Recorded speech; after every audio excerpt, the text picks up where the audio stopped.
సాక్ష్యం ఏంటంటే, పోయిన సంవత్సరం అక్టోబర్లో ఉపవాస ప్రార్థన జరిగింది 15 రోజులు.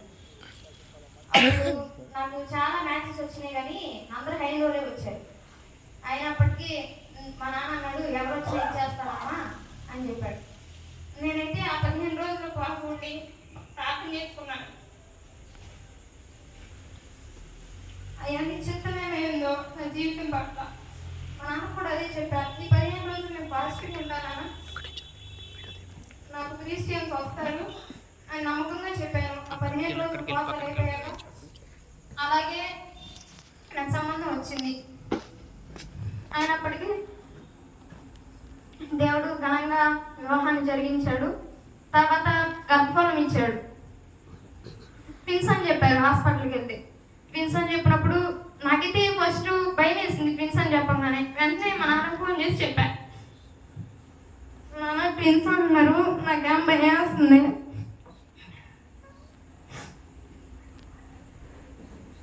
అని చెప్పా. ఏం కాదులే అన్నాడు. సరే అలాగే ఉన్నా. తర్వాత 3rd month వచ్చింది, ఇక్కడికి వచ్చా. తర్వాత శైలజ దగ్గరికి హాస్పిటల్కి వెళ్ళినప్పుడు ఆమె టెస్ట్ చేసి ఒక బేబీ హార్ట్ బీట్ ఉందమ్మా, ఇంకో బేబీ లేదు అని చెప్పింది. అని చెప్పినప్పుడు ఆ బేబీ పోయినందుకు నేను బాధపడలేదు, కానీ ఉన్న బేబీకి ఇంకేమన్నా అయిద్దేమో అని నాకు చాలా భయం వేసింది.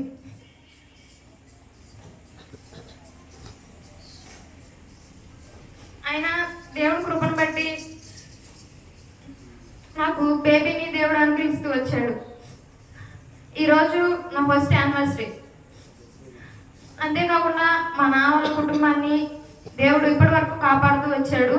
మా అమ్మ కూడా నా పెళ్ళయింది అని సంతోషం లేకుండా కొన్ని విషయాల వల్ల ఆమె కూడా చాలా బాధపడుతూ వచ్చింది.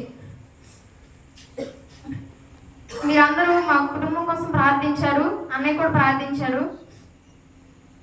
నా డెలివరీ విషయంలో అయితే రోజు స్టమక్ పెయిన్ వస్తూ ఉండేది. హాస్పిటల్కి వెళ్ళేదాన్ని, వచ్చేదాన్ని, నొప్పులు వస్తున్నాయి అవ్వనని చెప్పి హాస్పిటల్కి వెళ్ళేదాన్ని, వచ్చేదాన్ని. అక్కడికి వెళ్తే వేడి నొప్పులమ్మా అని చెప్తూ వచ్చేవాళ్ళు. అయితే ఒకరోజు నాకు పెయిన్స్ వస్తున్నాయి కానీ వేడి నొప్పులు అంటున్నారులే అని చెప్పి నేనైతే ఇంట్లో చెప్పకపోతే అమ్మోళ్ళేమో పెద్దనాన్నకి బాగాలేదని హాస్పిటల్కి వెళ్ళారు. అక్కడికి వెళ్ళినప్పుడు నాకు ఇంకా బాగా పెయిన్స్ వచ్చేస్తున్నాయి. అక్కకు ఫోన్ చేసి ఏడ్చా, నాకు బాగా నొప్పులు వచ్చేస్తున్నాయి, నేను తట్టుకోలేకపోతున్నా అని చెప్తే నాన్న వాళ్ళకి ఫోన్ చేయొచ్చు కంటే నాన్న కంగారు పడతాడేమో, హాస్పిటల్కి వెళ్ళినా వేడి నొప్పులు అని చెప్తున్నారు అని చెప్పా. తర్వాత ఆమె డేట్ ఇచ్చింది 28న, డిసెంబర్ 28న ఇచ్చింది. అప్పుడు కూడా నొప్పులు రాలా. అంతకు ముందంతా నొప్పులు వచ్చినాయి, ఆ టైంకి నొప్పులు రాకపోతే అత్తయ్య కూడా అయింది.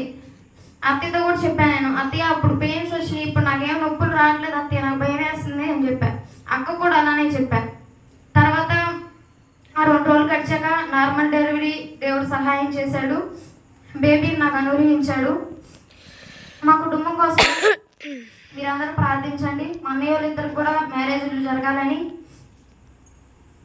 మీరందరూ అనుదిన ప్రార్థనలో ప్రార్థించమని చిన్న సాక్ష్యం దేవుడు దీవించును గాక.